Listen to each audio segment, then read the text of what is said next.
Hey guys, Logan here, and welcome back to my Harry Potter series of reviews. This time we're going to be talking about Harry Potter and the Goblet of Fire, which is the first PG-13 rated installment of the Harry Potter franchise. And this is also the first film to not be scored by John Williams. His replacement for doing the score for this film is Patrick Doyle, and this film is directed by Mike Newell. I think I got his last name right. And this film tells the story of the Triwizard Tournament and the Goblet of Fire that shoots out names of people that's chosen to be a champion. And despite Harry Potter not yet being the age of 17 to compete in this tournament, his name comes out of the Goblet of Fire, and he's forced to step up and prove himself while also trying to solve the mystery of why he's even being included in this tournament, while also having to deal with the entire school looking down on him for having to participate in this tournament because he's not 17 yet. Similar to Harry Potter and the Chamber of Secrets, this film gets straight into the story and the action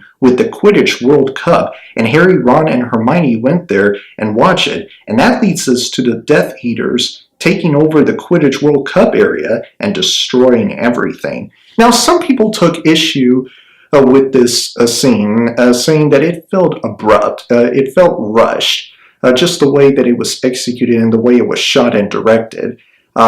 Some people really took issue with how rushed that scene was, or felt like. I can kind of see why people can take issue with this, but for me, I didn't have much issue with it. I thought it was necessary. And yet again, this is the first Harry Potter film to tackle on puberty. You know, characters looking older now and looking at each other, and we're thinking about how cute or handsome they look, and just words you could describe.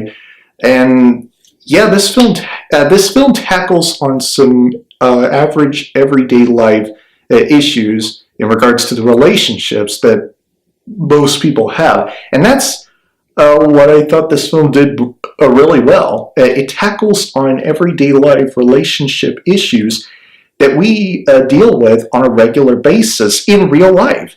This film does that perfectly, especially when it pokes fun at those moments with on those issues, I should say, with moments that were hilarious, particularly this one scene where Ron was trying out the outfit that his mom picked for him to go to the dance, which is incredibly hilarious. And very much like its predecessor, Harry Potter and the Prisoner of Azkaban, this film has a good balance between humor and seriousness. It doesn't feel like the tone is inconsistent. This film did well at trying to have a good balance between moments that are hilarious and moments that are serious / emotional.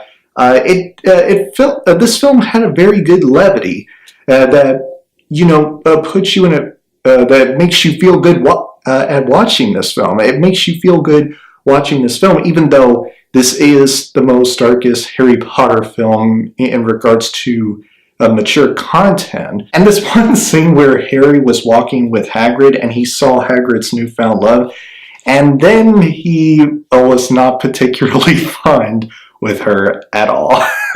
And this film gives us the introduction to the character of Cedric Diggory, played by Robert Pattinson. Yes, that Robert Pattinson, who played Edward in the Twilight movies. Now, fun fact, he actually appeared in this film right before he appeared in the Twilight movies as Edward. And this film also introduces us to Brendan Gleeson as Alastor Moody, a strange defense against the dark arts teacher with an incredibly in-depth knowledge of the dark arts. And he was teaching the students about, ways to defend against the dark arts. Especially this one scene where he was telling the students about how to stand against the dark arts, particularly one part where he talks about the 3 forbidden curses. Let's talk about the 3 challenges in the Triwizard Tournament, starting with the first one. We get to see Harry Potter face off against this dragon called the Hungarian Horntail, which, by the way, that dragon looks badass. I really love this dragon. It looks fantastic. And this sequence, by the way, was also magnificent. I love that sequence. It got me on the edge of my seat It was very intense. It was very exciting. I love it. The second challenge in the Triwizard Tournament is having to stay underwater for an hour, and Harry ingests this plant that gives him gills, which leads up to a great scene in which Harry rescues not only his friend, Ron, but also the other person's relative, which is her sister. And it's a great example of why Harry Potter is such a great character, and is one of my favorite characters in the history of movies.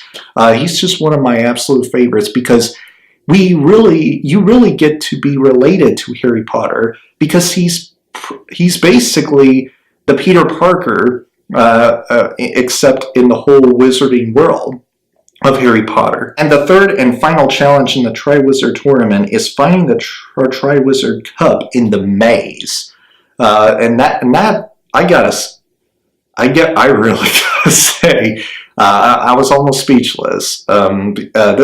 Because the sequence inside the maze, holy shit, it was fantastic. It was very intense, and it really got me on the edge of my seat, probably more than the first challenge did. And that first challenge even was fantastic in and of itself, but the third challenge, whoa, I was impressed. And before we get to see Voldemort reborn in his true body, he kills Cedric Diggory, and that's really sad to see. And we then get to see Voldemort arise into his true form, played excellently by Ralph Fiennes, and then we get a scene where Harry and Voldemort face off against each other, and that scene is used as a hint that there will be future epic showdowns between these two characters. And then we get to see Harry's parents helping Harry out by trying to defeat Voldemort, and he's trying to let Harry escape by holding off Voldemort, trying to help Harry escape from Voldemort before Voldemort gets him. You get the picture. And it was such a great moment. It was such an emotional moment to see. Getting to see Harry's dead parents, or his parents' ghost, helping him out and letting him escape before Voldemort gets him.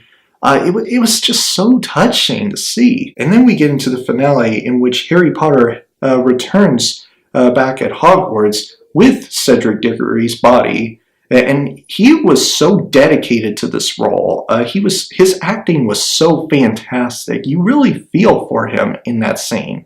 It was so touching. And Dumbledore's eulogy for Cedric Diggory was such a tearjerker and was so heartbreaking. And the way this film ends gives us hints at what's to come. Some really emotional shit going down. And seeing some really epic showdowns between Harry Potter and Lord Voldemort facing against each other in the future, in future installments. In regards to issues, there are some expositional storytelling to be found in this film, as well as a few moments that I will say felt rushed and felt abrupt. And some character moments that I will not name, and some moments that try to come off as hilarious, just some very brief moments that try to come off as hilarious, but some I thought were okay. It didn't really make me laugh, but okay, whatever. And those are just all the issues I have with this film. Other than that, this is a really good Harry Potter film. A really good one. And I'm going to give Harry Potter and the Goblet of Fire a Gold Medal of Honor.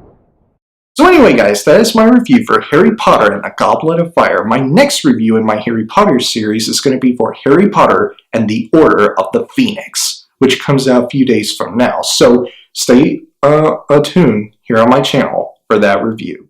If you guys enjoyed my review, please click the like button, and if you have already watched this movie, comment below and let me know what you think of it. If you enjoy what you've seen here and you want to see future videos from me, please press up there to subscribe and turn on the notification bell. And I will see you guys in the next video. Have a great week, Battle Squad, and as always, fight the good fight.